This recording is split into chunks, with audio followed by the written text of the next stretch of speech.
One jagged bolt of lightning split the sky as Jack Miller fumbled with the gas pump. The world around him drowned in sheets of rain so fierce it felt like knives. His heart lurched when he saw movement in the storm's eye, a tiny figure trembling on the curb, soaked to the bone, too small to belong to the night. Without a second thought, Jack slammed the pump shut, sprinted through the flood, and scooped the child into his arms. The girl's frail weight pressed against his chest. Her teeth chattered against the roar of thunder. Ignoring the howl of wind and the sting of icy drops, Jack hoisted her into his truck, his old headlights slicing through the chaos. Tires skidded as he fired the engine and barreled into darkness, determined to save a life he'd only just discovered and unknowingly stepping into a world he was never meant to enter. If you've ever wondered how one simple act can change your life forever, hit like, drop a comment below, and subscribe now because Jack's journey is only just beginning. Jack Miller wiped grease from his hands as he turned the final lock on the gas station door, an action he'd repeated thousands of times without thought. The storm had come out of nowhere, fierce even by Crescent Bay standards. Normally a rain like this would keep everyone off the roads, but Jack's instincts told him there was more out there than empty highways. He glanced at the neon sign flickering closed before stepping into the tempest. His truck's windshield wipers groaned under the deluge as he eased onto the soaked asphalt. The path from the station to his small bungalow was usually a quiet 5-minute drive, but tonight it felt like an endless stretch of danger. Seawater-scented wind clawed at his jacket, and headlight reflections twisted in the downpour. Jack's son Lucas slept in the passenger seat, bundled tight in a hand-me-down hoodie, trusting his father without question. Jack stole a glance at him, soft chest rising and falling, unaware his dad was charging headlong into the storm. Then Jack saw her, a small silhouette beneath a battered street lamp. He slammed on the brakes, water spitting from the worn tires.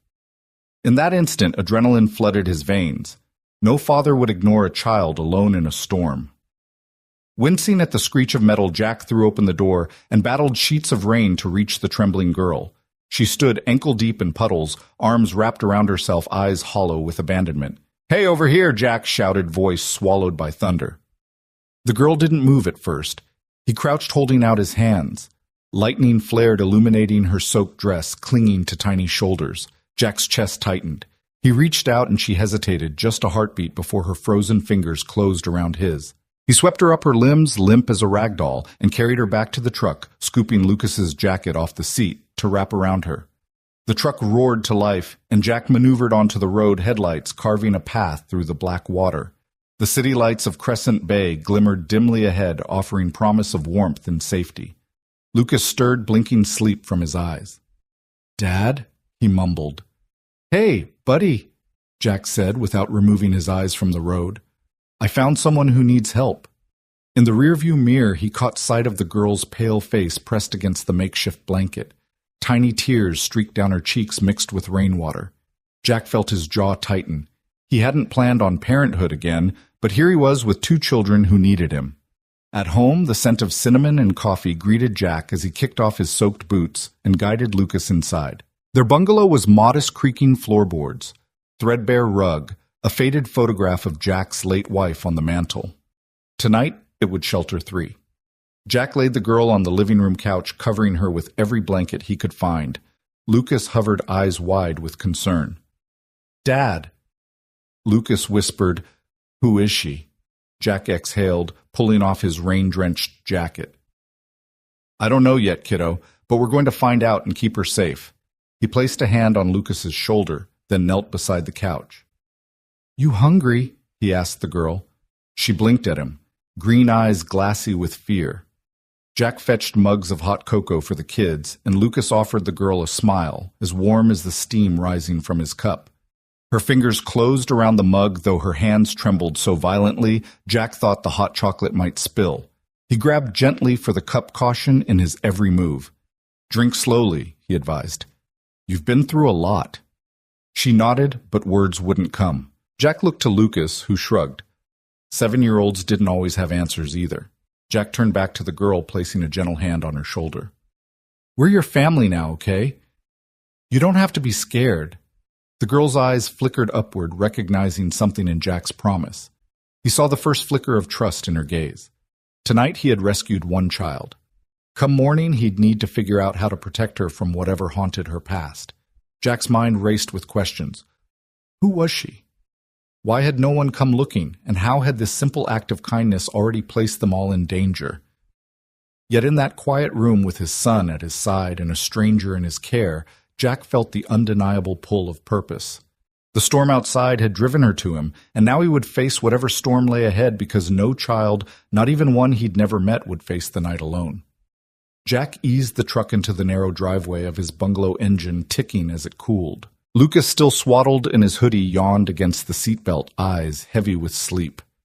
In the back, Emily nestled under a borrowed coat, her tiny frame finally still, after hours of shivering and sobbing. Jack cut the engine and sat for a moment in the quiet hum of rain still drumming on the roof. He glanced in the rearview mirror at his son's fuzzy image and at the girl who'd changed everything in a single storm-soaked moment. "Come on, buddy," Jack murmured, unclipping Lucas's seatbelt. He scooped up Emily, careful not to disturb the thin warmth gathering beneath the layers he'd wrapped around her. The three of them moved inside Jack's boots, squeaking on the hallway floor, Lucas padding behind in bare feet. The first thing Lucas did was duck under the couch and emerge with a handful of blankets. He plopped them over Emily's legs and then climbed up to sit beside her. Emily's eyes fluttered open at the movement, her green gaze curious and wary. "Hi," Lucas said softly, brushing a damp curl from her forehead. "I'm Lucas. You can sit up if you want. Dad said you can have hot chocolate." Emily's lips twitched, no smile, but not a shake of the head either. Jack flipped on the kettle and rummaged through the cabinet until he found mugs decorated with cartoon cars. Steam curled from the spout as he poured boiling water over powdered cocoa mix. He added a splash of milk stirred until glossy and rich, then handed Lucas a mug and set another on the low coffee table in front of Emily. "Thank you," she whispered, voice scratchy from cold and fear. The cocoa warmed her fingers and she tilted the mug to her lips, taking a small, careful sip. "Slow down," Jack advised, kneeling beside her. "It's hot?" Emily nodded, cheeks coloring as the warmth spread. Lucas watched her eyes drifting between Jack and the newcomer, as if trying to reconcile a girl from the storm with the one now safe on his couch. Jack wrapped an arm around Emily's shoulders and said, "I'm Jack. That's Lucas. You can call me Dad if you want. I know you must be tired." Emily looked between Jack and Lucas, uncertainty in her expression. Then she raised the mug again and took another sip, steadier this time. Jack took it as a good sign. He stood and crossed to the front hall. "Let's get you out of those wet clothes," he said, pulling an oversized t-shirt and sweatpants from a closet. Lucas hopped down and held the door as Jack gently guided Emily toward it. The bathroom light washed over her, and she hesitated before stepping inside. Jack turned on the shower at a lukewarm temperature and handed her the clothes. "Just stand right here and let the water rinse the rain away," he said. Emily stepped in, shoulders hunched beneath the spray. Jack watched through the frosted glass, giving her space while ensuring she was okay. Steam fogged the mirror. Lucas peeked around the hallway corner wide-eyed, then scurried back to the living room to keep an eye on the mugs of cocoa. A few minutes later, Emily emerged, hair dripping but face calmer. Jack handed her a towel and helped her into the t-shirt. Her shivers had diminished, and she tucked the soft fabric around herself. He led her back to the couch where Lucas had arranged a fortress of pillows. Emily sat in the middle, cocooned in blankets and warmth. Jack sank into a chair opposite. "Tell me your name," he urged, though he already knew it from the moment she whispered it. "Emily," she said, voice quiet but clear. "Emily," Jack repeated. "That's a beautiful name." Lucas grinned. "Welcome to Crescent Bay, Emily." For a moment, the three of them, father, son, and stranger, sat in companionable silence, warmed by cocoa and blankets. Jack used his phone to search the county sheriff's website. No missing child alerts, no reports matching Emily's description. He put the phone aside and exchanged a worried glance with Lucas. "Looks like no one's looking for you," Jack announced softly. Emily's eyes filled with tears again. She hugged her knees, and Lucas moved over to give her a reassuring nudge. "It'll be okay," Lucas said. "We'll help." Jack inhaled. "Right, we'll help." Dinner passed in comfortable chatter, mac and cheese for Lucas, peanut butter toast for Emily, while Jack ate leftovers from his fridge. Emily managed a few bites, watching Jack and Lucas move around the tiny kitchen, the clink of dishes, and the hum of the refrigerator normalizing the surreal. She told them her favorite color was green, the same shade as her eyes. She told Lucas she played hopscotch at school, and he showed her a trick with his sock puppet. As the clock edged toward bedtime, Jack tugged Emily's hand. "Time to get some rest," he said, walking her to a spare bedroom that had once been Lucas's fortress of solitude before Jack converted it into an office. Lucas carried a stuffed rabbit and his favorite blanket, placing them next to Emily's pillow. Jack tucked them both in. Lucas slid under the covers, first pulling his blanket high. Then Emily climbed in, clutching the rabbit. Jack dimmed the light, and the room darkened except for the soft glow of a nightlight in the shape of a crescent moon. "Good night, Lucas," Jack whispered. His son mumbled back. Jack knelt beside Emily. "Good night, Emily. You're safe here, I promise." Emily closed her eyes. Her breathing evened, and within moments she slipped into sleep, the first peaceful rest she'd known in who knew how long. Jack rose, flipped off the switch, and slipped into the hallway. In the living room, the TV stayed off. The only light came from the kitchen, where Lucas had left a mug of cocoa cooling on the counter. Jack wrapped an arm around his son's shoulders. "Night, buddy," Jack said. "You did good." Lucas yawned. "I like her, Dad." "Me too," Jack said, kissing the top of Lucas's head. "Me too." They retreated to Jack's bedroom, but sleep did not come easily. Jack lay beside Lucas's empty pillow, mind racing with questions. Who was Emily? Why had no one come looking for her? Was she truly alone? Outside, the storm had passed, leaving stillness in its wake. But inside Jack's heart, the wind still raged with worry and determination. He turned onto his side, facing the window, and whispered into the darkness, "We'll find out, Emily. We'll keep you safe." And for the first time since the storm began, Jack allowed himself a sliver of hope. Hope that this safe haven, this modest bungalow on the edge of Crescent Bay, could be more than shelter.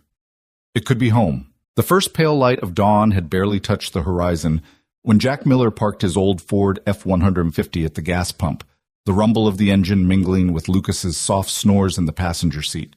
The coastal air was cool and still, the storm's fury replaced by an uneasy calm that clung to Crescent Bay like mist. Jack switched off the engine and glanced back at Emily curled under a faded beach towel on the back seat, her breathing slow and even. He slipped out the gravel crunching under his boots and moved around to raise the station's metal shutter. Inside, the fluorescent bulbs flickered on with a hum. Shelves lined with motor oil windshield washer fluid, and snacks stood bathed in harsh white light. The air smelled of gasoline and damp concrete, a familiar, reassuring scent. Jack flipped the switch on the little heater near the counter and poured himself a cup of coffee from the thermos he always kept on hand.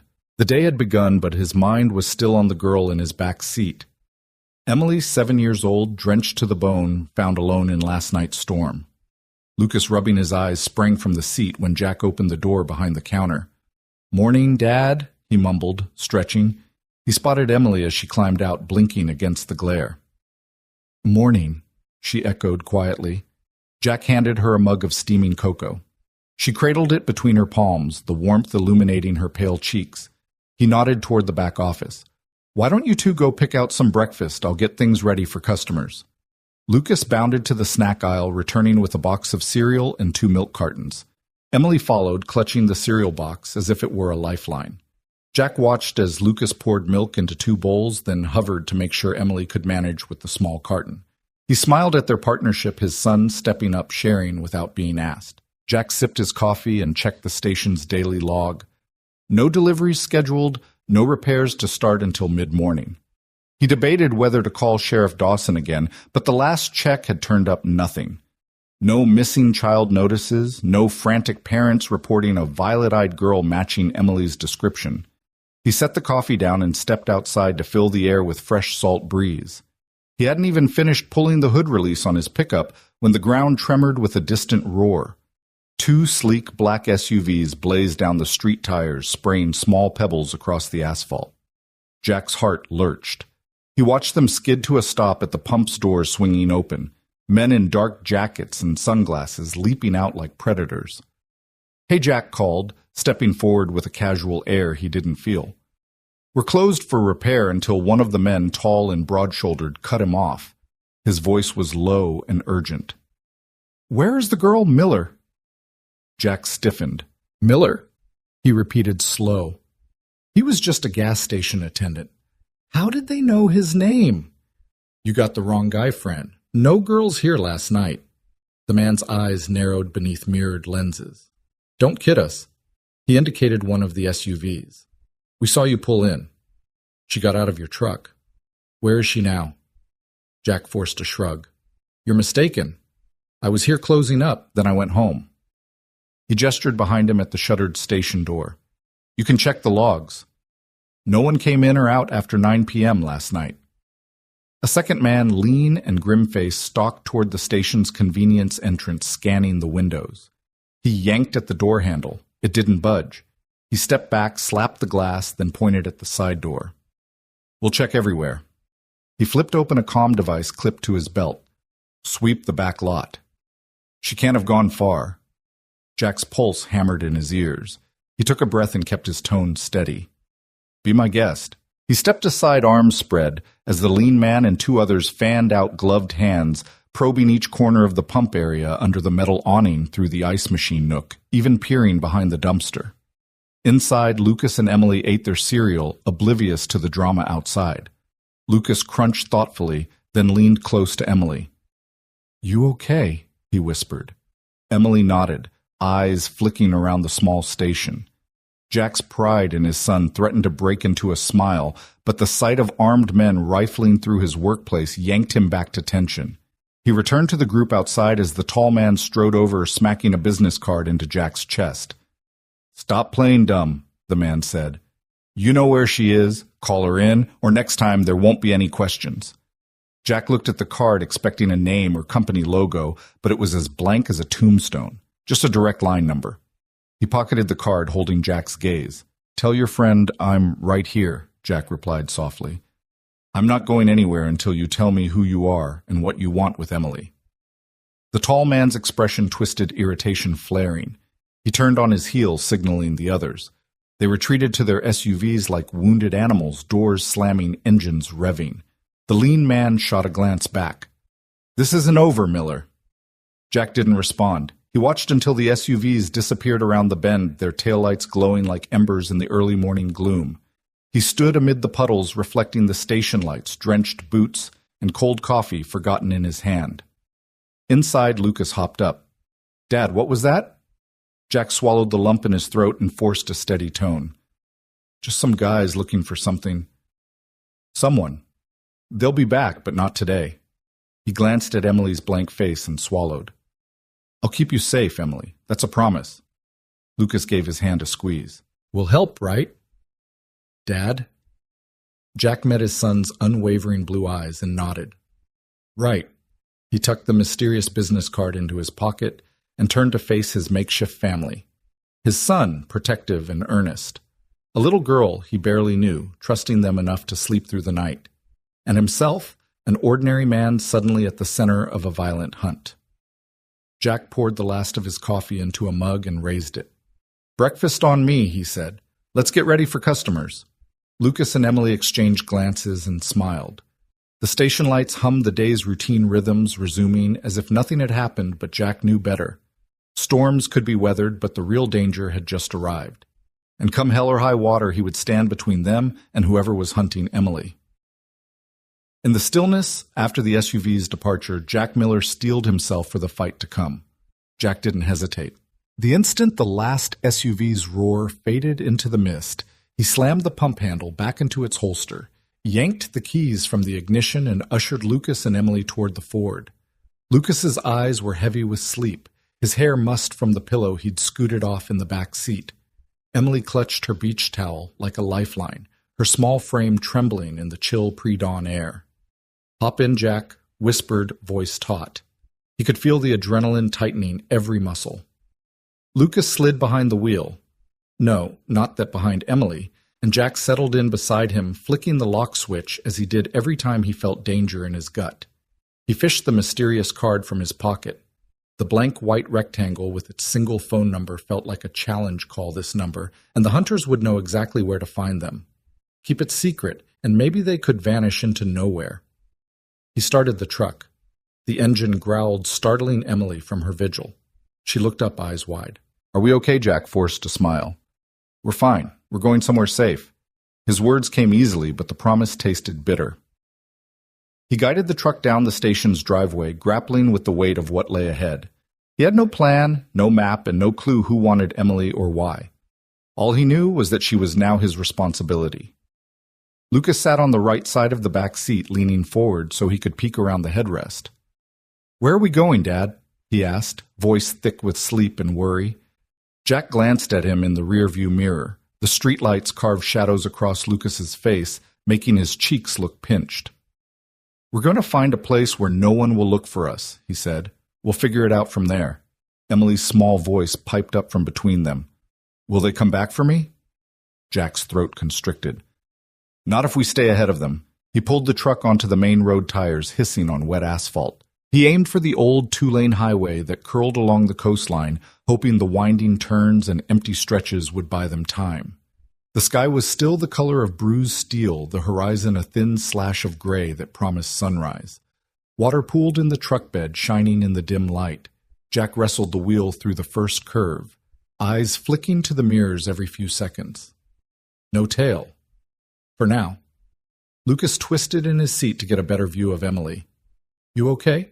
he asked again, his 8-year-old concern echoing Jack's own. Emily nodded, clutching her towel tighter. "I'm cold," she whispered. Jack tapped the heater dial. "Turn it up. Blankets under your seat." He paused, taking a breath. "I'm sorry you got caught up in all this."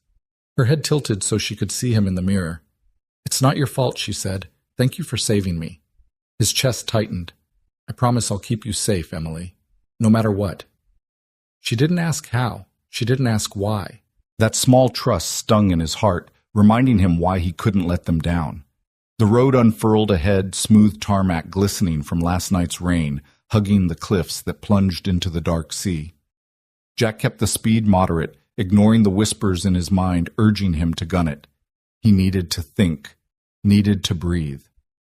Dad Lucas's voice cut through the hum of the engine. "Can we stop for breakfast?" Jack's jaw ached from clenching it so hard. He met Lucas's eyes in the mirror. "Let's try to find a 24-hour diner," he said. "Sit tight." They passed a sign for a roadside cafe, its neon open, flickering feebly. Jack steered toward it, tires crunching on gravel as he pulled into the empty lot. The cafe's windows were opaque with steam. A single light glowed over the door. Jack killed the engine. Silence settled, thick tense. Emily's voice trembled. "What if they find us here?" Jack slid from the driver's seat and moved to her door. "Stay put, but keep that towel wrapped around you." He flicked the lock again, then strode around the front of the truck. He slid open the passenger door so quietly that Emily barely noticed. Lucas followed at his heels, eyes wide. Jack crouched by Emily. "You too good on your own for a few minutes." "Don't answer the door." Lucas nodded, and Emily squeezed Jack's hand. He stood and walked toward the cafe's front door, each step measured. He reached the glass and peered in. The counter was empty, stools lined up like sentinels.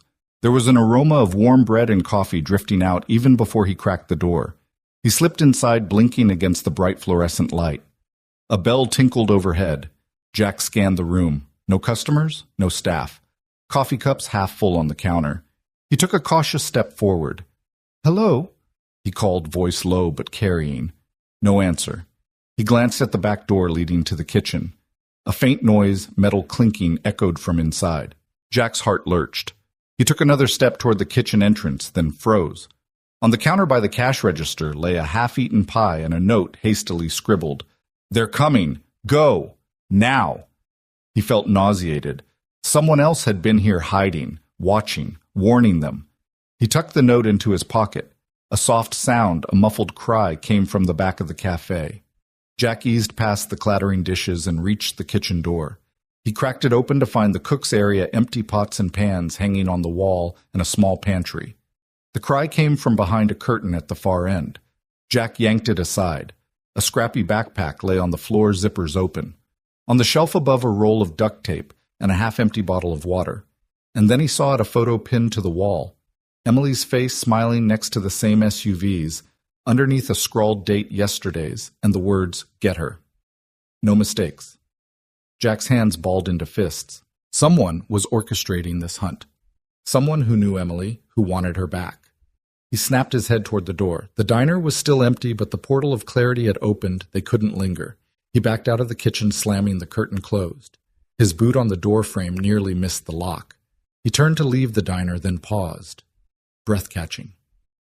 On the counter, someone had scrawled in ketchup beside the cash register. Trust no one. Jack felt hollow inside, but there was no time to dwell.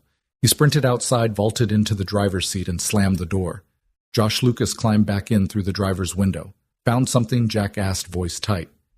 Lucas thrust the torn photo into Jack's face. They're looking for her, he said, voice flat. Dad. Why? Jack pocketed both notes and the photo. I don't know, he admitted, voice raw. But we're not waiting to find out. He shot Emily a reassuring look. She nodded, small and brave in the dim light. He turned the key. The engine roared, tires spun on the gravel, the lot rattled. Jack shot a glance in the rearview mirror. No tail, at least not yet. He punched the pedal, launching them back onto the highway. Lucas took Emily's hand. We're okay, he said more to himself than to her. Jack kept his eyes on the road. We will be, he replied. I promise you both, no matter who wants her, no matter why they'll have to go through me first. Emily squeezed Lucas's hand, then pressed her forehead against the cool glass of the side window. Jack's chest ached at her vulnerability. He eased the speed, letting the fog swirl around the headlights. He didn't know who was after Emily or what secrets she held. He only knew that to protect her and his son, he would run until his arms ached, until his lungs burned, until dawn broke for good, and gave them a chance to catch their breath. And even then, he would stand in front of them both, unwavering, because a stranger's life had become his cause, and he would not fail. Jack pulled the door of the roadside motel room shut with a soft click, his shoulder brushing against the worn wood. The room was bare except for two twin beds pushed together, a small nightstand with a flickering lamp and a threadbare rug that felt thin under his boots. The fluorescent light above buzzed faintly, casting a pale glow on the faded wallpaper. He set his duffel bag on the floor and exhaled, finally allowing himself a moment to breathe. Lucas and Emily were perched on one of the bed's legs, swinging over the edge. On the nightstand sat a chipped ceramic mug filled with lukewarm coffee, steam lazily curling upward. Emily wrapped both hands around the mug, her small fingers dimpling the chipped glaze. Lucas nudged her gently. Drink it before it gets cold, he said in a hushed whisper. Emily nodded, her eyes fixed on Jack as he dropped onto a folding chair. He rubbed his temples, exhaustion nodding behind his eyes. All right, he said, voice raw. You kids stay here. I need to know more about you, Em. He used her nickname deliberately. They'd all taken risks tonight, and he needed to understand the stakes. Lucas slid off the bed and patted to Jack, concern flickering across his face. Dad, she said she'd tell us the truth. Jack met Lucas's gaze in the dim light. She did. I want to hear it. He turned to Emily, who took a long sip of coffee before setting it down. So much for lukewarm. She brushed a strand of damp hair from her forehead. Even in the thin motel light, Jack could see the way her green eyes held fear and something else, a glint of steel. Jack cleared his throat. Okay, Emily, you said your dad or your mom is someone important. He kept his tone gentle, careful not to sound accusing. Tell me. Emily's knuckles whitened around the mug. She drew in a breath. My mom is Isabella Hart. The words were quiet at first, as if she were testing their weight in the air. Jack leaned forward, brow furrowing. Isabella Hart. The CEO. Isabella Hart. Emily nodded, eyes trained on the floor. She's the head of Hart Industries, the tech empire global. She's worth billions. Jack's heart stuttered in his chest. He had heard the name in passing. Hart Industries was everywhere. Autonomous vehicles, AI research, cutting-edge robotics. The kind of company that made the headlines that draped its logo on stadiums and skyscrapers. But a CEO's daughter. A child who'd vanished without a trace. It felt surreal. He rubbed his jaw. So you're telling me that I've been playing babysitter to the daughter of one of the richest, most powerful people on the planet? His voice rose more incredulous than angry. Emily's lip trembled. I didn't tell you because I was scared. Her gaze lifted, fixing Jack with an intensity that belied her small frame. After the car crash, after they tried to kill us, I couldn't go back to the mansion. I didn't know who was safe anymore. And then I found you. Jack blinked, the pieces snapping into place, the black SUVs, the armed men demanding the girl, the cryptic note plastered to the cash register. This wasn't a random abduction. It was corporate warfare war being waged for control of Isabella Hart's innovations, and Emily was the ultimate bargaining chip. Lucas whispered, "They want her because if they control her, they control the company." His voice was small, but his realization was keen. Jack nodded slowly. That makes sense. His mind raced. Every phone call he had ignored, every U-turn he had made, he had thought it was just survival. But now the stakes were seismic. This wasn't just about a runaway child. It was about the future of Hart Industries itself. Samson Hart, Emily's grandfather, or maybe her father's board. Who the hell would go this far? Emily's voice quavered. I'm sorry, I lied. I didn't know who I could trust. Jack rose from the chair and crossed to the bed, crouching down so he was eye level with her. You did the right thing by coming here, he said firmly. By trusting us, you gave yourself a shot at safety. He glanced at Lucas, then back at Emily. But we need a plan now. We can't stay here. Emily set the mug beside her, her expression solemn. I know. She swallowed. Mom has resources, safe houses, private security, but I couldn't reach her after the crash. All I had was the burner phone, and then it died. I tried to get to the old summer cabin my mom's team built for emergencies, but I drove wrong, crashed, and blacked out. By the time I woke up in that hospital, her voice broke. Jack placed a hand gently on her shoulder. You're safe now. Emily nodded, but her eyes flickered to the window as if expecting armed men to shatter the glass and storm in. I'm scared, she admitted. If they find me, they'll use me to break her. They'll Jack cut her off. No one's getting you. Not now, not ever. He turned to Lucas. We need to head for that cabin. Do you know where it is? Lucas pulled up a small folded map from his jacket pocket one Jack had bought at a gas station earlier. He'd thought it was for emergencies. Now it felt prophetic. He handed it to Jack. It's 6 miles north off the state line road. If we cut through the forest, it'll be faster. Jack scanned the map, committed the route to memory. All right. He folded the map and tucked it into his back pocket. We move in 10 minutes. Rest up, eat something, get your strength. He looked at Emily, offering a small, reassuring smile. Coffee helps, but pancakes do wonders. Emily managed a wan smile, and Lucas slipped off the bed to find the room's lone coffee pot. Jack headed for the door, pausing at the threshold. He didn't need to say it, but the warning was in his eyes. Stay close. Stay quiet. Stay alive. The three of them filed out into the pale hallway, pulling the door shut behind them.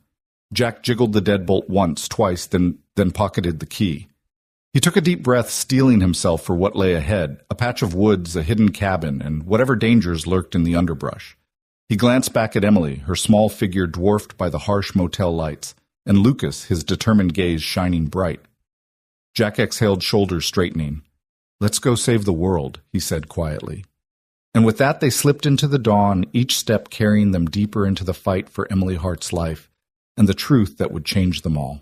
Jack Miller's front porch light cast a warm glow across the rain-dampened walkway as he ushered Emily and Lucas inside. The front door closed with a definitive thud behind them, sealing out the night's chill and their pursuers for the moment. Inside, Jack flicked on the overhead lamp, illuminating the living room in soft yellow. The room felt different now. The worn couch and rickety coffee table weren't just furniture. They were shields, bastions in this unfolding battle. Lucas dropped his backpack by the stairs and padded over to the kitchen. Can I get you anything? Em? He asked, voice gentle. Emily followed him, examination, growing more confident by the minute. Jack lingered in the entrance, eyes scanning the windows' locks, clicking shut one by one. Emily set her battered phone on the counter and took a shaky breath. Her shoulders were squared, face resolute. We need to talk, she said. Jack leaned against the doorway, arms crossed. I'm listening. Emily poured herself a glass of water, the liquid catching the kitchen light. It started months ago, she began, eyes flicking toward Lucas. At the annual board meeting for Hard Industries, I went as my mom's guest just to see the office. She swallowed, shoulders tense. That's when I noticed the whispers. Board members glancing at me, security cameras panning too long. Two executives cornered her in the hallway, talking in hushed tones about accelerating the transition and neutralizing the variable. Jack's brow furrowed. Variable. Emily nodded, her green eyes bright with unshed tears. That was me. They wanted the company without my mom. If she fell off the board anyhow, they'd lock in a takeover. I'm the only heir, the variable stopping their plan. Lucas peeked around the corner from the pantries. So they tried to eliminate you, Emily exhaled, voice soft. It wasn't a direct hit, at least not at first. They leaked rumors to the press, manipulated stock prices. My mom fought back, but it got worse. She set the glass down with a clink. Then I got that last message, we'll make her disappear. Tonight. Jack's jaw clenched. You ran when they tried. Emily's voice cracked. I left the gala early. I drove off in my mom's car into that storm. She rubbed her arms as if warding off ghosts. I thought I could lose them, but they must have had tracking on the car. She looked at Lucas. I panicked. I got lost. Then, the crash. Jack stepped forward, placing a steady hand on her shoulder. You did the right thing coming here. Emily offered a half smile. I know. I never imagined my mom's boardroom politics would end up in my backyard. She gestured at the modest bungalow. And I definitely didn't think I'd be hiding out in Crescent Bay. Lucas appeared at her side. This is home, he said quietly. You're safe here. Jack watched Lucas's earnest expression and felt a surge of protectiveness. Lucas is right, he said firmly. Nothing's getting past us now, not my son, not you. Emily nodded, eyes shining with gratitude. She took a breath, shifting to Jack. I need you to understand the scale of this. Hard Industries isn't just another tech company.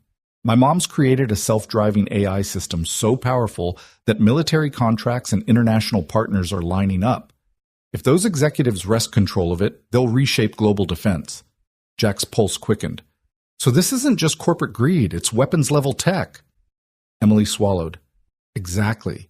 And if the wrong people get their hands on it, they'll hold the world ransom. My mom has backups encrypted data scattered across safe servers, but if they get me... Her voice trailed into silence, the unspoken threat palpable. Jack absorbed the weight of her words. His cozy living room, the mismatched pillows on the couch, the framed photo of him and Lucas by the pier, all had transformed into a front line in a global war. He ran a hand through his hair. We need a plan. Emily straightened, steeling herself. First, we upgrade security here. Motion sensors, cameras, anything. Then I need to reach my mom. She'll move heaven and earth to protect me, but she can't if she doesn't know where I am and she's blocked from all my burner accounts. Jack nodded, already mapping steps in his head. I can rig up a mesh network to bounce your calls. No one can trace it. Lucy shuffled over with a pen and scrap of paper, sliding it to Jack. This is the blueprints from the station. If we bolt some of those solar floodlights up, we'll get 360-degree coverage. He looked at Jack expectantly. Jack glanced at the crude drawing. Good thinking, champ. He looked at Emily. We can do this tonight. Emily's lip quivered with relief. Thank you. Lucas grinned, then paused. Dad, what about the guns? Jack's face grew serious. I've got the license. We'll store them in the safe, but only I or you can touch them. We hope it doesn't come to that. Emily watched them assemble in quiet efficiency, their small living room humming with purpose. She realized then that Jack's home really had become a fortress, and that Lucas, her new little brother-in-arms, was as brave as any soldier. Minutes later, Jack installed a motion-activated lamp by the front window, while Lucas wired an old webcam to their laptop. Emily hovered over the rotor, flipping through settings. She plugged her phone into Jack's improvised power bank necklace next to her. Outside, the wind rattled the loose siding, a low warning. Inside, the air crackled with tension and resolve. Emily caught Jack's eye and offered a shaky smile. I'm sorry I dragged you into this.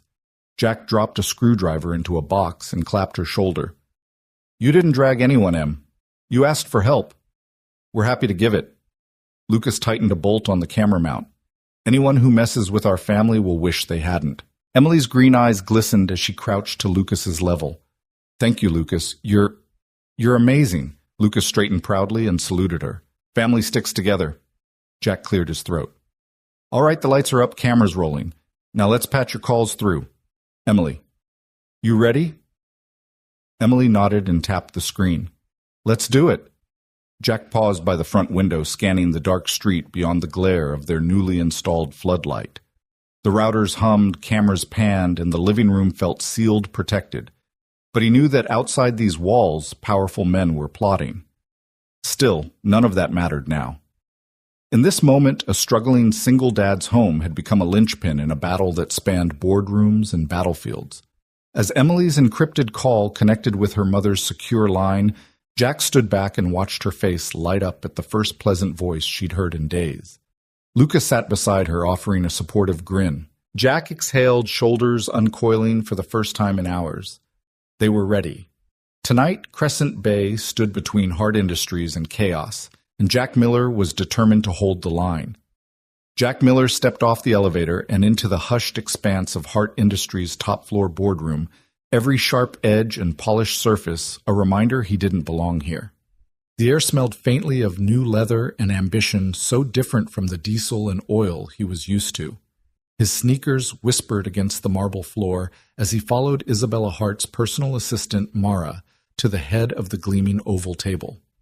Around him, a dozen well-tailored executives exchanged curious glances. Their crisp suits and engraved nameplates spoke of boardroom battles Jack could only imagine. Emily hovered behind him, clutching Isabella's old leather briefcase, proof that she too felt out of place. Jack gave her a reassuring nod. "You okay, kiddo?" he whispered. Emily's pale green eyes flicked up. "Ready," she said, voice barely above a whisper. Jack swallowed, then met the steely gaze of the chairwoman, Margot Sinclair, one of Hart's most formidable directors. Sinclair's eyes were cool, assessing. Behind her windows framed the city skyline, 1,000 stories of power stretching to the horizon. Jack braced himself. Mara stepped back, carefully closing the boardroom door with practiced gentleness. Margot Sinclair stood and offered Jack a single nod. "Mr. Miller, thank you for coming on such short notice. We've heard remarkable things about you." Jack shifted on his feet. "Just happy to help." His voice sounded too loud in the pristine room. He cleared his throat. "Emily's safe now. That's all I want." Margot inclined her head. "Understood. As you know, certain factions on the board have questioned how best to secure the company's future. The incident with your rescue of Emily shows exceptional loyalty and problem-solving under pressure, qualities we value. But strategy matters too. We need assurance that your unconventional methods align with our long-term goals." Jack's heart pounded. "My methods got her here alive, ma'am. That's my goal, protect the kid." He glanced at Emily. She stood straighter now, more confident. "I'm not a professional negotiator, but I know loyalty when I see it, and Emily's life is worth more than any stock option." A murmur rippled through the assembled executives, some skeptical, some nodding. Margot lifted a finger. "We appreciate your candor, Mr. Miller, but Hart Industries is on the brink of multi-billion-dollar deals. The board needs to know you can navigate corporate dangers as deftly as you did the highways and byways of Crescent Bay." Jack inhaled, then let it out steadily. "I've faced collapse before lost. My wife struggled to keep my boy fed. I've learned that when you believe in someone, you don't just turn away when things get messy. You roll up your sleeves. You learn what you need to learn. I don't have a business degree, but I know how to fix problems, understanding engines, understanding people. I figure out what's broken, and I fix it."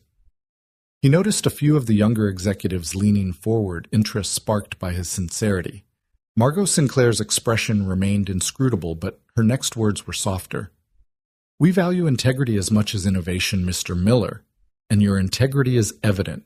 However, in the heart of our headquarters, we operate on data forecasts, financial models. Will you be able to adapt?" Jack felt the weight of their expectations, but stood firm. "I adapted to single fatherhood in a storm, didn't I? I'll adapt here. Show me what I need to know, and I'll learn it. I've got a kid counting on me, and she's got a future worth fighting for." A senior director, Jonathan Reyes, cleared his throat. "What specific role do you envision? You've proven instinctual brilliance in crisis. But where do you see yourself within Hart Industries?" Jack thought of Lucas and Emily and of all the nights he'd spent in Greece and cold earning every dollar. I don't need a title.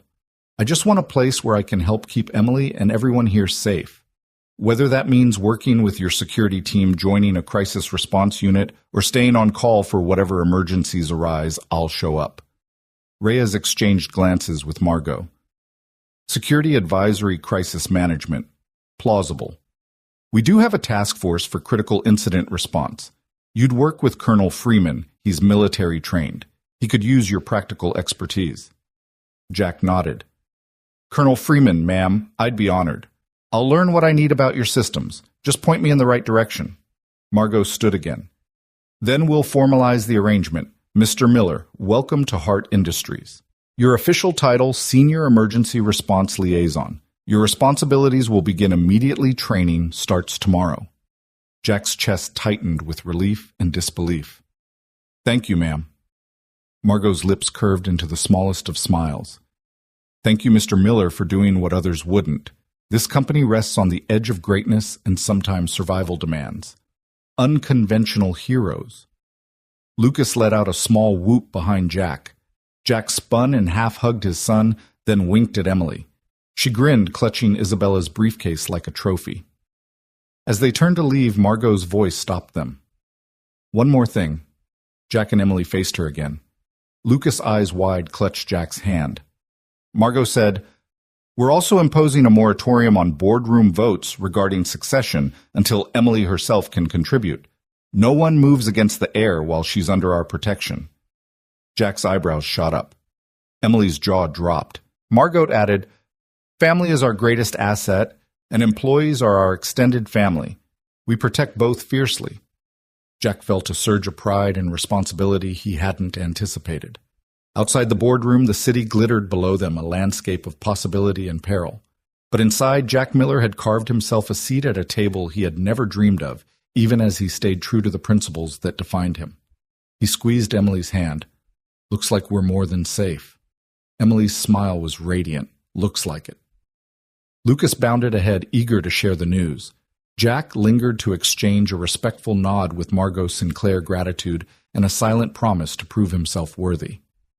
As their footsteps faded down the corridor, Jack realized that in a world of high-stakes corporate power plays, it was his grit, his loyalty, and his unwavering belief in family that had earned him respect. In the gleaming boardroom of Hart Industries' grease-stained jeans and heartfelt honesty had outshone polished resumes, and for Jack Miller, that was the greatest triumph of all.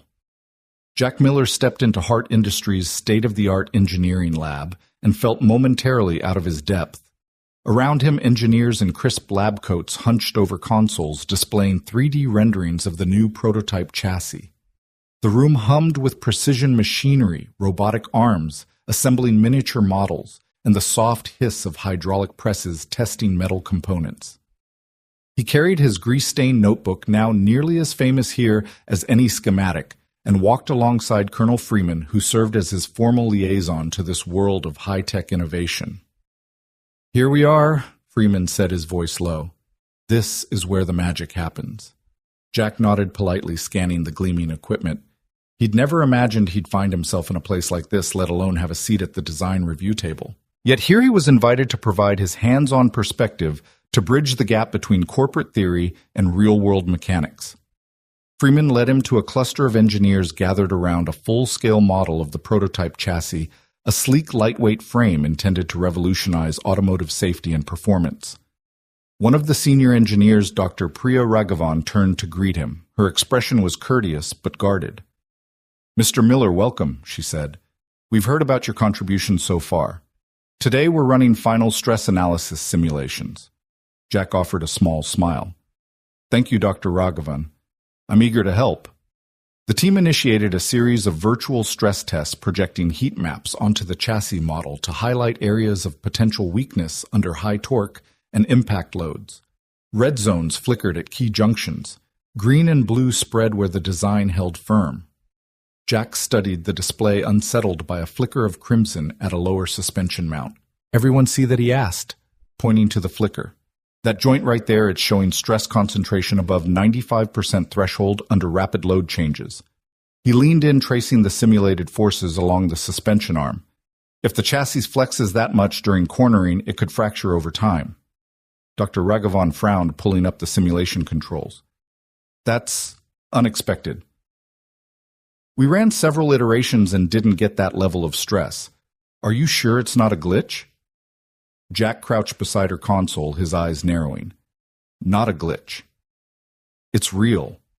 I've seen the same kind of failure in older vehicles when welds aren't reinforced properly. The engine shockwave travels through the frame and concentrates here. These engineers probably assumed the new composite alloys would absorb it, but they still need auxiliary bracing. He tapped at the touchscreen, overlaying a virtual brace he sketched earlier in his notebook. The chassis model updated, and the next simulation run showed a smooth gradient, no alarming hotspots. A murmur rose among the engineers. Colonel Freeman's jaw tightened in approval. Dr. Raghavan's eyes widened as she studied the reinforced design. This is brilliant, Mr. Miller. You've essentially added what our CAD algorithms missed, a torsional support beam angled to distribute dynamic loads across the frame. Jack nodded thoughtfully. Exactly. You've got high-strength composites, but steel reinforcement in key areas can prevent catastrophic failures. It's a small tweak that could save millions in recalls and avoid any risk of chassis fatigue. The head of R&D, Victor Delgado, stepped forward, arms folded. So you're saying our flagship model is fundamentally flawed without this support? Jack met Delgado's gaze evenly. Under extreme conditions, yes. It might hold up under routine tests, but in real-world driving, hard braking into a turn followed by rapid acceleration, you'll see cracks develop over time.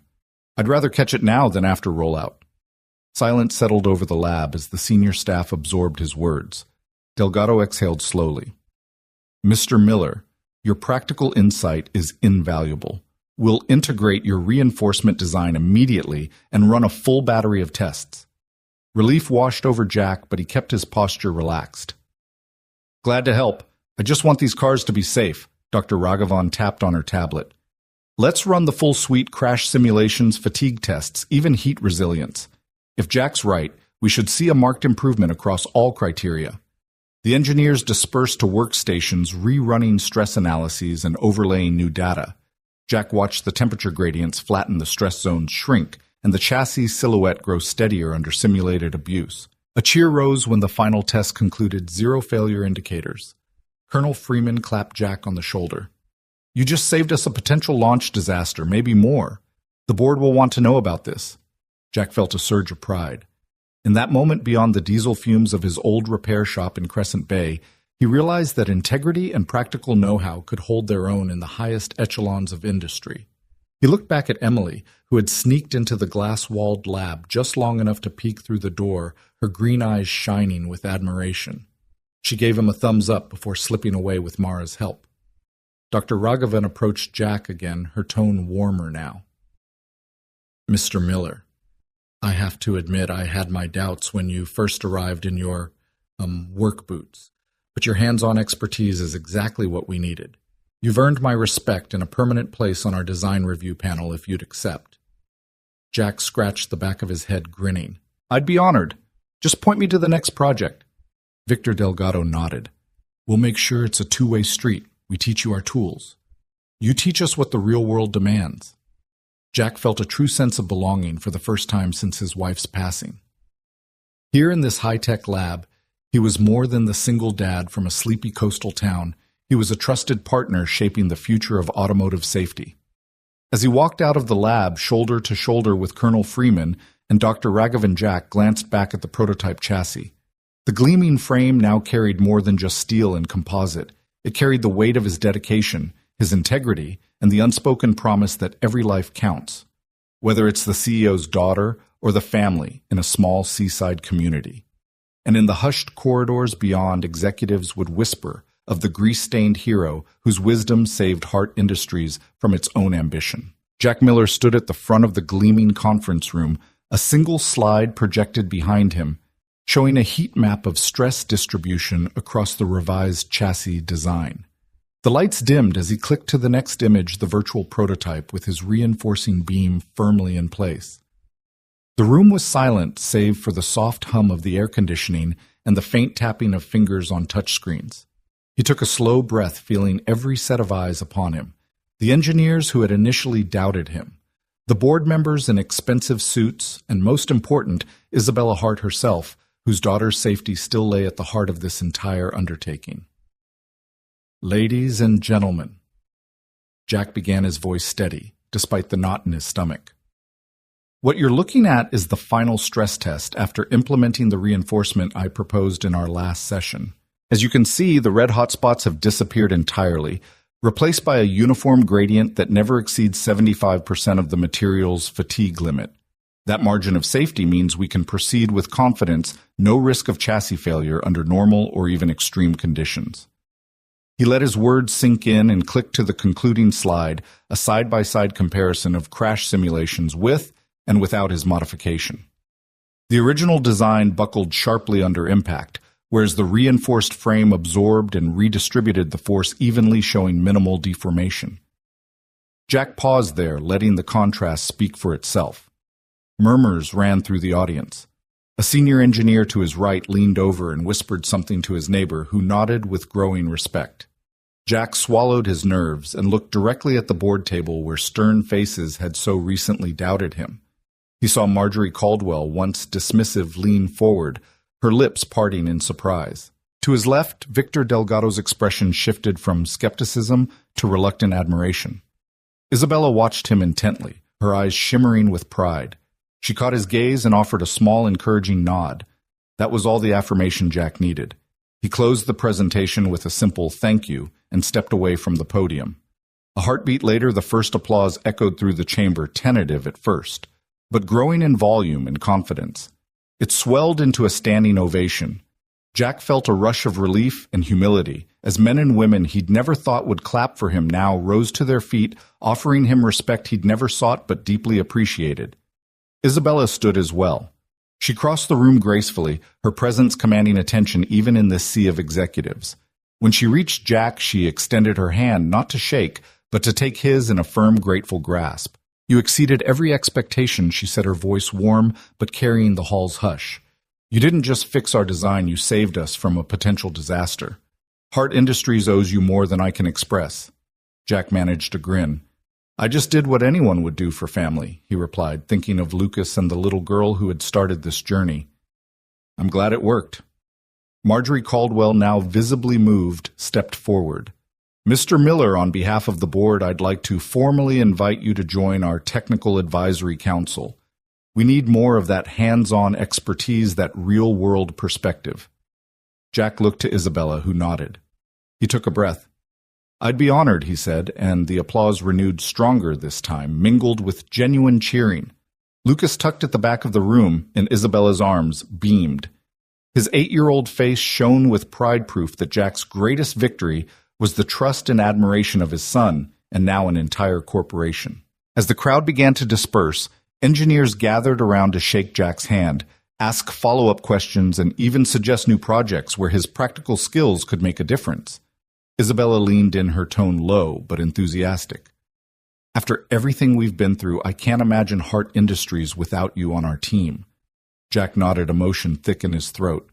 "I never expected any of this when I pulled over that night," he admitted quietly. "I was just trying to help a scared kid." She smiled, reaching for his arm. "That act of kindness changed all our lives, including mine. You're more than a hired expert, Jack. You're family." Later, as staff members cleared the room, Jack slipped away with Isabella and Lucas to a quiet corner. He knelt so he could be eye-level with his son. "Hey, champ," he said softly, ruffling Lucas's hair. "You proud of your old man?" Lucas nodded vigorously. "You're the best dad and hero ever," he exclaimed, hugging Jack's neck. Jack laughed, hugging him back. In that embrace, he felt the enormity of what had happened. His life, once defined by grease and small-town worries, had expanded into something he'd never imagined: a guardian, not just for his son, but for a child whose very existence carried the weight of a corporate empire. Isabella watched them, a gentle smile on her lips. "You did more than save a car," she murmured to Jack. "You saved a life, and in doing so, you saved our family." Jack met her gaze, gratitude and determination shining in his eyes. "We'll keep doing it," he promised. "Together." And in the renewed energy of Hart Industries corridors, where once whispers of doubt had drifted, there was now a new reverence for the man who taught them that integrity, compassion, and hands-on expertise were the greatest assets any empire could possess. Isabella Hart stood in the hushed corridor outside her Uncle Victor Hart's expansive corner office, clutching a slim folder filled with irrefutable evidence of his betrayal. The polished marble underfoot reflected the water-stained portraits lining the walls, images of Hart Industries' founders, her true family lineage. But Victor had twisted that legacy into a weapon, turning shareholder scheming into a kidnapping plot that nearly cost his own niece her life. No more. She paused at his door, took a steadying breath, and stepped in. Victor Hart rose from behind his gleaming mahogany desk, his tailored suit immaculate, his smile camouflaging the ruthlessness beneath. The late afternoon sun slanted through floor-to-ceiling windows, lighting motes of dust in the expansive office. Jack Miller and Lucas lingered by the window, a silent guard, and a proud young witness to this reckoning. Uncle Victor Isabella began, her voice calm but resolute. "We need to talk." Victor's expression flickered as though he hadn't expected his favorite niece to confront him, and certainly not here in his sanctum. "Isabella," he said smoothly, gesturing to a high-backed leather chair. "To what do I owe this pleasure? I hope it isn't another of your family dramas spilling into my domain." She ignored the jab and set the folder on his desk. "Spare me the patronizing tone. We have proof you orchestrated Emily's abduction," she said, sliding the folder toward him. Victor's predatory grin faded as he picked up the first-sheet email exchanges between him and the shadowy operative who'd pounded on Jack's gas station door, plus bank transfers to a shell company tied to his private investigator. He flicked through the pages, brow furrowing. "Where did you get this?" he demanded, but his voice lacked conviction. She stood elbows braced on the desk. "Claire uncovered it in your encrypted archives. You underestimated me and my daughter's loyalty." She motioned to Lucas, who patted Emily's hand in quiet solidarity. Victor's shoulders sagged for an instant before he squared himself. "You have no idea what you're meddling in," he snarled.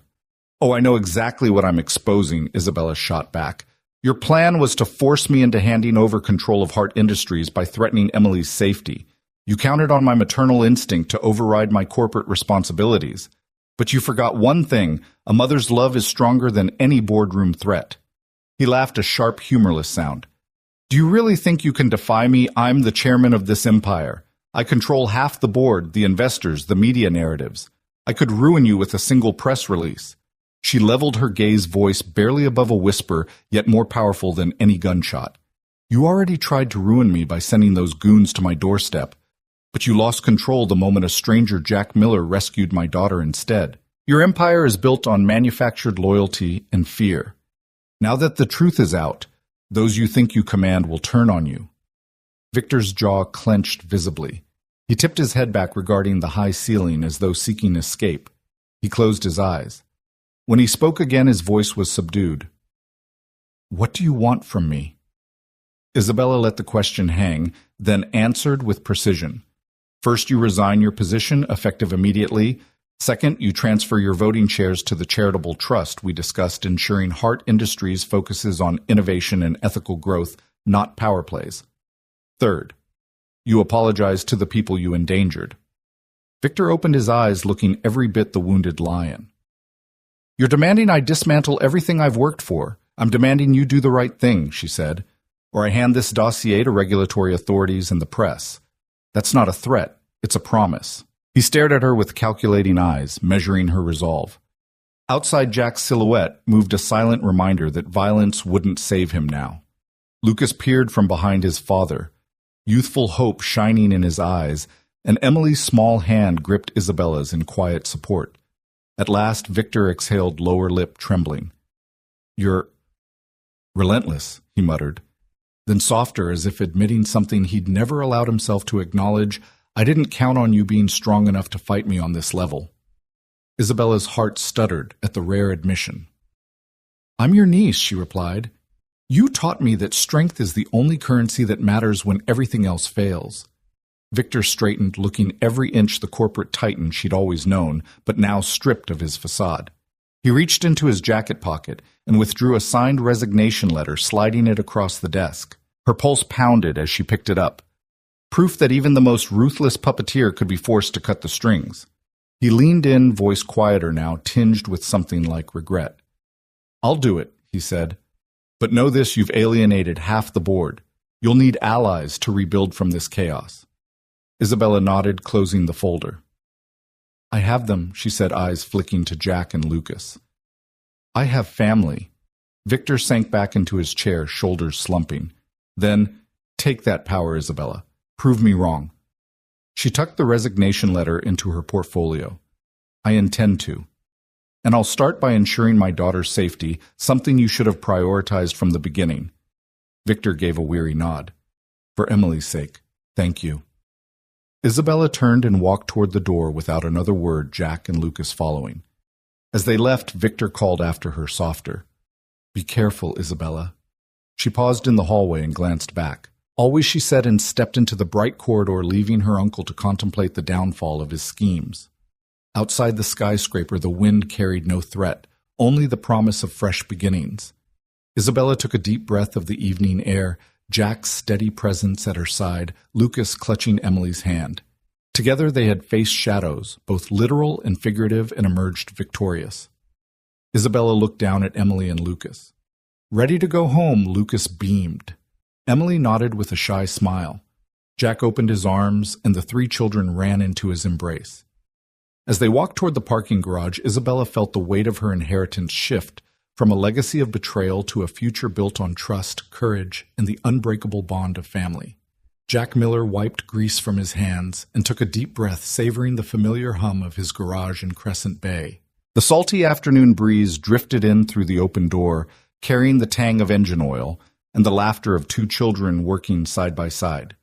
In the center of the shop sat a battered 1967 Ford Mustang, its faded teal paint promising stories of long-ago road trips and midnight rides. And now it was the canvas on which a new family portrait was being painted, one of unity, resilience, and second chances.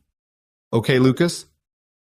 Isabella called from the other side of the car, her voice light and encouraging. "Hold that bolt steady." She knelt beside her daughter Emily, whose small hands gripped a socket wrench with wide-eyed concentration. Lucas mirrored Emily's posture on the opposite side of the engine, offering supportive, if sometimes shaky, assistance. Jack leaned against a tool chest, arms crossed, watching the scene with a proud, almost awestruck smile. Emily's brow furrowed as she loosened a stubborn bolt. "It's so hard, Mommy. I'm trying." She glanced up at Isabella, cheeks puffed with effort. Isabella smiled and placed an encouraging hand on Emily's shoulder. "That's it, sweetheart. Remember what I said, steady pressure, then a firm twist. You've got this." She guided Emily's small movements, her once cutthroat corporate composure softened into maternal patience. Behind them, Lucas jabbed at a ratchet, trying to catch up. "I can help too, right?" he asked, voice full of hope. Isabella turned and ruffled Lucas's hair. "Of course you can, buddy. Why don't you hand Emily that spare bolt next?" Lucas beamed and scurried to retrieve the part. Jack cleared his throat and stepped forward. He offered a rag to Emily. "Here, wipe your hands when you're done. You're doing great." His voice carried the steady warmth of late-night shifts at the gas station and early-morning school runs. Without warning, Emily's bolt came free with a decisive snap. She looked up, eyes shining.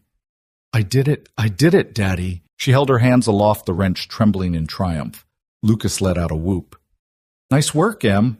He high-fived his sister, then spun to Jack for his own celebratory hug. Jack swept both children into a bear hug, laughter booming off the walls.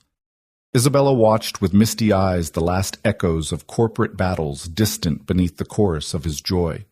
She set aside the socket wrench, rose to her feet, and joined the embrace, forming a circle of arms and laughter around the Mustang. When they finally broke apart, Isabella glanced at Jack with gratitude flickering in her gaze. "Thank you for this," she said softly. "For giving us a home." Jack shrugged, leaning against the car's gleaming chrome bumper. "You two bring more adventure than I ever bargained for," he teased, nodding at Emily and Lucas. "But I wouldn't have it any other way." Lucas climbed onto the Mustang's hood, dangling his legs. "Can we paint it next?" he asked eagerly. "Make it red and white with racing stripes." Isabella exchanged a look with Jack. He laughed and shrugged. "Why not? It'll be a classic in no time." "Deal." Emily chimed in, hopping onto the adjacent fender. Already she was dreaming of future rides with her new family, coastal drives, picnics by the pier, and endless afternoons beneath the California sun. As Jack retrieved a can of primer and a brush, Isabella called out, "Hey, I've been thinking." She paused, folding her arms. "I want to set up a trust for Lucas and Emily to make sure they're safe no matter what happens. No more kidnappings, no more corporate espionage." Jack paused with the brush in hand. He turned to her, brow raised. "You really think we need that?" She offered him a gentle smile. "You taught me that safety isn't something you can take for granted, and you've given my daughter and me a new life here. I want to make sure it lasts." Jack's expression softened. He nodded and set the brush aside. "All right, let's do it together." Isabella stepped closer, resting a reassuring hand on his shoulder. "I'd like that." They stood side by side, watching their children plot the Mustang's transformation with youthful zeal. In that moment, every fear that had chased them, the black SUVs, the shadowy boardroom betrayals, the midnight chases, felt miles away, lost among the scattered wrenches and splashes of paint. The afternoon waned into evening as they worked. Jack guided Lucas and Emily in mixing red and white paint to the perfect racing stripe hue, while Isabella laid out plans for the foundation legal papers accounts and protective measures drafted by her most trusted team. She looked up every now and then to catch Jack's eye, sharing small nods that said, "We've come so far." By the time the sun dipped below the horizon, the Mustang gleamed, a reborn chariot bearing the scratch and dent marks that told its story. Under the vivid stripes, it was more than a car. It was a symbol of hope, unity, and the unbreakable bond of their newly forged family. They wiped their hands and covered the car for the night. Lucas yawned and stretched, rubbing sleepy eyes. "Can we ride tomorrow, Dad?" Jack scooped Lucas into his arms and handed Emily to Isabella. "Tomorrow," he promised. And every day after that. Hand in hand, they closed up the garage. The echo of their footsteps faded into the twilight air, but the warmth of their unity lingered, an unspoken vow that no storm, no boardroom betrayal, no shadowy conspiracy would ever tear them apart again. That night, the coastal breeze whispered through Crescent Bay, carrying the promise of brighter days and the reassuring hum of engines, both old and new, ready to carry this family toward a future built on trust, resilience, and the simple act of kindness that had changed everything. The morning sun peeked tentatively over the distant hills of Crescent Bay, melting the last drifts of winter's snow and casting a golden glow across Jack Miller's driveway. There, where only months before Jack had closed up shop each night in solitary routine, a bright new sign now swung gently in the breeze: Miller and Hart Auto. Beneath it, Lucas and Emily stood side by side, their breath misting in the crisp air as they watched Isabella Hart step forward to unlock the double doors of their shared dream. Jack stepped up beside them, his winter coat dusted with slush, and glanced at the transformed garage. No longer a humble one-bay gas station workshop, it was now a clean, expansive space with 3 service lifts, a sleek waiting area furnished with comfortable chairs, and a wall of windows that let in the warm morning light.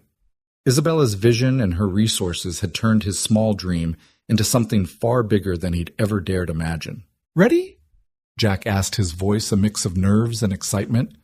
"Absolutely," Isabella replied, offering him a reassuring smile.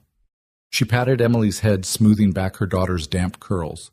"Let's do this for us, and for everyone who deserves a second chance." Lucas, stirring with anticipation, tugged at Jack's sleeve. "Dad, can I push the button?" he asked, pointing at the big red switch that would activate the garage's new lighting system for the first time. Jack looked over at Isabella, whose eyes glistened with pride. "Go on, champ." Lucas took a deep breath, placed his small hand on the switch, and flipped it upward. In an instant, dozens of bright LED lights hummed to life, illuminating the showroom-like floor and revealing the crisp logo emblazoned on the service bays. The interior gleamed with possibility. A group of neighbors' friends who had watched Jack's solitary struggle stood beyond the garage doors waiting to cheer. Among them were old customers from the gas station, curious local business owners, and the sheriff tipping his hat from the sidewalk. As Lucas released the switch, the crowd erupted in applause and cheering. Jack stepped forward. "Welcome everyone to the grand opening of Miller and Hart Auto." He said, his voice carrying both gratitude and humility. This place isn't just about fixing cars, it's about building dreams, offering second chances and supporting one another no matter where we come from. And I couldn't have done it without these incredible partners. He nodded to Isabella, who stood beside him, her arm around Emily's shoulders. Isabella raised a hand to quiet the gathering. Thank you all for being here. She began, her tone warm and genuine. When Jack first told me about his dream, I saw not just a garage, but a community in need of a place where people could find more than just repairs, they could find hope. My daughter and I are honored to stand with Jack Lucas and all of you as we embark on this new journey together. A soft wind carried the scent of brewing coffee from the waiting area as Isabella's assistant began serving hot drinks. Plates of homemade cinnamon rolls, Jack's personal favorite, were passed around. Emily distributed colorfully printed business cards featuring the new logo, her small hand shaking slightly with excitement. Lucas introduced himself to curious guests, rattling off details of the Mustang project they had completed together. After a few moments of mingling, Isabella pulled Jack aside. "Look at them," she whispered, indicating Lucas and Emily laughing as they showed a retired mechanic how to operate the new diagnostic scanner. "They believe in this place as much as we do." Jack watched the children, his chest swelling with pride and affection. "They remind me why I started this in the first place," he replied softly. "For Lucas. And now for Emily, too." He placed a hand over his heart, where a family photo of the four of them, taken just weeks earlier in the garage, stood in a silver frame. Isabella squeezed Jack's arm and handed him a glass of champagne from a passing server. "To family," she said, and he clinked his glass gently against hers. As the morning wore on, the first customers rolled in, a young couple with a sputtering sedan, a retired schoolteacher whose classic pickup needed a tune-up, and a local delivery driver eager for a quick safety check. Jack and Isabella moved seamlessly among them, Jack greeting each driver with down-home sincerity, and Isabella offering corporate-grade efficiency and behind-the-scenes support. Lucas shadowed Jack at every turn, handing him tools, while Emily followed Isabella's calm instructions as she checked tire pressures and brake lights. When the retired schoolteacher, Mrs. Alvarez, stepped out of her pickup, she shook Jack's hand enthusiastically. "This place has heart, son," she said. "Thank you for caring." Jack glanced back at Lucas, who beamed with pride, then turned to thank Mrs. Alvarez, eyes misty. By midday, the garage floor was alive with hums of activity lifts rising and falling, mechanics greeting each other by name, and the gentle whir of tools everywhere. Isabella moved behind a desk in the office section, organizing schedules, approving orders, and speaking softly with suppliers. The partnership was unfolding perfectly, Jack's mechanical expertise and community roots complemented by Isabella's financial know-how and industry connections. In the quiet lull of the afternoon, Jack found a moment to step outside. The driveway, once slippery with melting ice, was now clear, the morning snowmelt gathering in puddles that reflected the bright sign overhead. He took in a deep breath, tasting the salt from the nearby ocean. This place was more than a business. It was a symbol of transformation born from a single act of kindness on a stormy night, blossoming into something that would outlive them all. Isabella joined him, carrying Emily, who was half asleep, against her shoulder. Lucas trailed behind, yawning and rubbing his eyes. Jack knelt to greet Lucas. "Rough day, buddy?" he asked. Lucas nodded, then flopped into Jack's arms. "I love it here."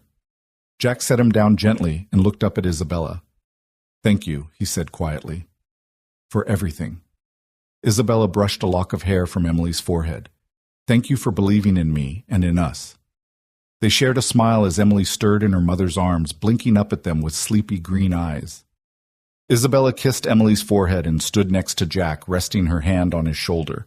Together they watched the children, the customers, the freshly painted bays housing a future they had rebuilt, one bolt at a time, one act of kindness at a time. Before heading inside, Jack picked up a handful of melting snow from the driveway and let it fall through his fingers. "A brighter tomorrow," he murmured, echoing the unspoken promise between them.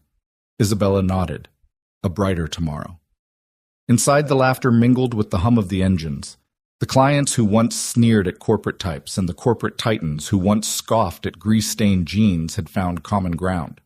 Caught between the scent of fresh paint and warm coffee, Jack and Isabella, once strangers bound by fate, now helmed a small empire of trust and compassion.